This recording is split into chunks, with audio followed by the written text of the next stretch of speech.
주시기 바랍니다. 안녕하세요. 저는 아동양육시설 강남드림빌에서 생활복지사로 근무하고 있는 조석진입니다. 오늘 급한 일정 때문에 이윤영 원장님께서 참석을 못하셨어요. 제가 열심히 원장님께서 아동양육시설에서의 그 운영자로서의 삶과 또 아이들에 대한 이야기를 잘 전달해드리겠습니다. 아동양육시설에서의 삶, 강남드림빌 원장 이은영. 우리나라 아동복지의 역사는 고아원에서 시작되었다고 볼 수 있습니다. 우리 강남드림빌은 8년 전까지 강남 보육원이었습니다. 시작은 시흥육아원으로 1952년 12월 24일 설립되었습니다. 설립 취지문에는 불법 남침으로 말미암아 민족의 비극을 만들었으며 더욱이 조국의 앞날에 주추와 기둥이 될 어린이 나라의 싹들이 부모 형제를 잃어버리고 헐벗고 굶주림에 지쳐 전쟁의 뒷마당에 쓰러져가는 모습을 볼 때 가슴에 피는 터질 것 같았다라고 시작합니다. 어릴 적 읽은 동화책에는 고아 여자아이와 고아원 원장이 많이 등장했습니다. 고아원 원장은 제가 해야 할 일 같았습니다. 사회복지학을 공부하고 더더욱 아동복지는 나의 길이요 사명이라 여겼습니다. 빨강 머리 애의 주인공 앤 셜리, 키다리 아저씨, 한유한 테르사 에벗과 주리의 이야기입니다. 올리버 트위스, 여러가지 고난 가운데 결론적으로 올리버는 브라운 씨에게 입양되어 행복을 누립니다. 세라 이야기. 세라는 공주처럼 지내다가 아버지를 잃고 하녀처럼 일을 합니다. 옆집에 아버지의 절친이 오게 되고 그는 세라에게 친절을 베풉니다. 세라는 친절을 베푸는 누군가가 있다는 것만으로도 힘을 얻고 위로를 받습니다. 아이들은 누구를 만나느냐에 따라 인생이 달라지고 꿈이 달라집니다. 친생 부모가 아니더라도 좋은 어른을 만나면 아이들의 인생이 달라질 수 있습니다. 올리버 트위스트의 시대는 많이 달라졌습니다. 전쟁의 상황에서 전쟁으로 아이들이 입주했고 외환위기 때는 외환위기 상황에서 어려운 아이들이 늘어났고 입양법이 바뀌면서 입주하는 아이들이 늘어났습니다. 경제적으로 발전했지만 여전히 대규모 시설에 아이들이 있습니다. 전쟁만 없으면 아이들이 모두 행복할 줄 알았는데 경제 위기로 어려움을 겪었습니다. 가정이 해체되면서 아이들이 어려움을 외면했고 아이들은 부모의 돌봄이 아니라 국가의 돌봄을 받아야 했습니다. 대규모 시설은 관리 입장에서 편리합니다. 그러나 아이들의 자율성 보장에는 한계가 있습니다. 푸코의 감시와 처벌에서 감옥의 탄생을 설명하면서 병원, 학교, 군대, 교도소 그리고 보호원을 말합니다. 한 오키코는 잘 보이는 곳에 있습니다. 감시하기 편하게 되어 있지요. 그러나 완벽하게 감시할 수 없습니다. 감시당하고 있다고 믿기에 자율성은 존재하지 않습니다. 단체 활동에 익숙해집니다. 우리 아이들 하나하나 만나보면 모두 우수합니다. 창의성도 있고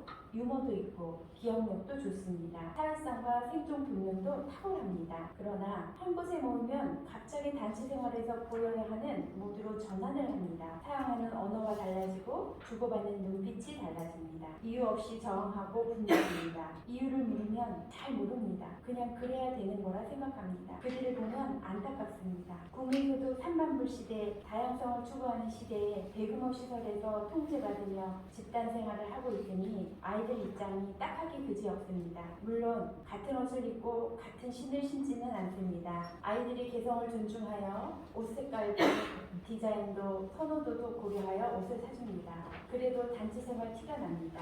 아이들은 기부처, 시설명이 새겨져 있는 차를 타려 하지 않습니다. 그러나 기부하는 분은 어디에 무엇을 주었는지 드러내야 합니다. 투명성이라고 하지요. 겨울이면 똑같은 브랜드의 외투를 선물합니다. 그리고 사진 찍고 매우 뿌듯해하며 돌아갑니다. 그 다음 아이들의 반응은 어떨까요? 어떤 아이는 선생님이나 입으세요 하며 던진 일도 있었습니다. 김연경은 사람, 장소, 환대에서 사람이라는 것은 어떤 보이지 않는 공동체, 도덕적 공동체 안에서 성원권을 갖는다. 사람임은 일종의 자격이며 타인의 인정을 필요로 한다. 어떤 개체가 사람이 되기 위해서는 사회 안으로 들어가야 한다. 사회가 그의 이름을 불러주어야 하며 그에게 자리를 만들어 주어야 한다. 전통적인 사회에서는 출생과 사회적 환대 사이에 시간적 간격이 있었고 오늘날에는 아기가 태어나는 즉시 국가가 개입한다.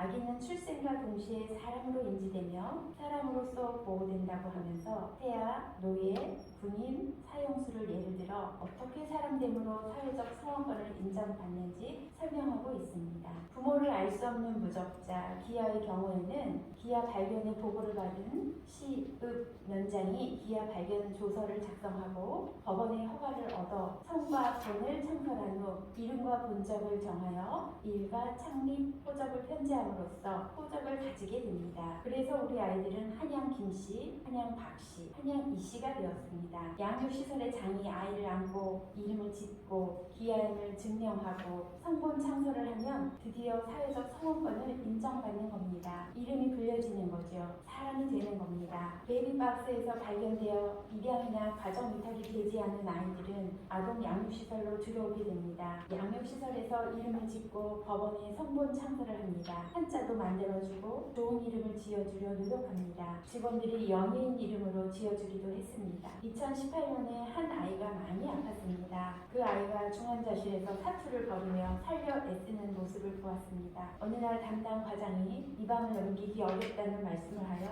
펑펑 울었습니다. 그때 알았습니다. 이 아이를 위해 결정할 아무런 가족이 없다는 것을 구청에 보고하고 행여자로 처리해야 함을 알았습니다. 이름을 지어주고 잘 양육했지만 적으로 해줄 수 있는 게 없는 걸 알았습니다. 인공호흡기로 연명하는 아이가 있습니다. 그 아이를 도울 수 있는 방법이 없습니다. 양육시설의 장이나 지자체 장이나 아무도 법적 권한을 가지고 있지 않습니다. 법적 보호자는 가족만 가능합니다.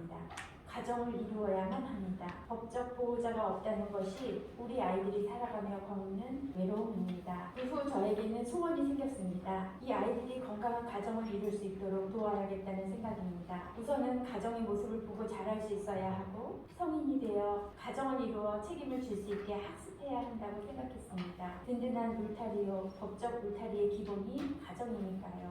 아이들은 양육시설에서 친구들과 함께 가족으로 지내다 보니 모든 아이들이 친구들과 가족으로 살아가는 것으로 인지합니다. 많은 아이들이 가정에서 자라는 것처럼 가정의 모습을 보고 경험하고 모델링하기에 후원자 중 한 가정과 연계하여 가정연계 프로그램을 진행하고 있습니다. 아이들이 가정의 모습을 보아야 알 수 있기 때문입니다. 아이들과 후원 가정을 연계하고 월 1회 외출하여 가정 체험을 갑니다. 아이들이 이모가 생기고 이모부가 생겼다고 자랑합니다. 뭔가 든든함을 느낍니다. 가정 연계를 할 때 아이의 성품을 고려하여 동생이 있는 집이나 형 누나가 있는 집에 연계합니다. 형제 자매나 사촌의 경험을 하게 하는 겁니다. 한 달 동안 외박하는 날만 기다리는 아이들입니다. 가정 체험을 다녀오면 자랑거리로 시끌시끌합니다. 우리 선생님들이 안 나가면 안 되냐고 할 정도입니다. 아이들이 살아있는 것처럼 생기가 충만합니다. 보기가 참 좋습니다. 사람, 장소, 환대에서 현대사회는 모든 구성원에게 동등한 인격을 부여하는데 이는 한편으로 법 앞에서의 평등으로 나타나며 특정한 범죄의 사람들에게 비정상인 낙인을 찍어서 배제와 조건부 통합 가운데 하나를 선택하도록 하고 있음을 말한다. 낙인자를 대상으로 한 사회 통합 이래 고아들에게 키스하는 연예인, 장애인을 목욕시키는 정치인 등등 이런 것이 일을 잘 보여준다. 사회를 대표하여 소외된 이들을 찾아가는 이 정상인들은 자기 앞에 있는 낙인자들을 아무나 덥석 껴안음으로써 자기가 그들에 대한 아무런 편견도 가지고 있지 않음을 과시하려 한다. 하지만 정상인들이 이렇게 낙인자들의 몸을 함부로 만질 수 있는 대상으로 취급한다는 사실 자체가 이미 관계의 불평등성을 드러내는 것이다. 낙인자의 편에서 이러한 접근을 허용하는 것은 일종의 의무이다.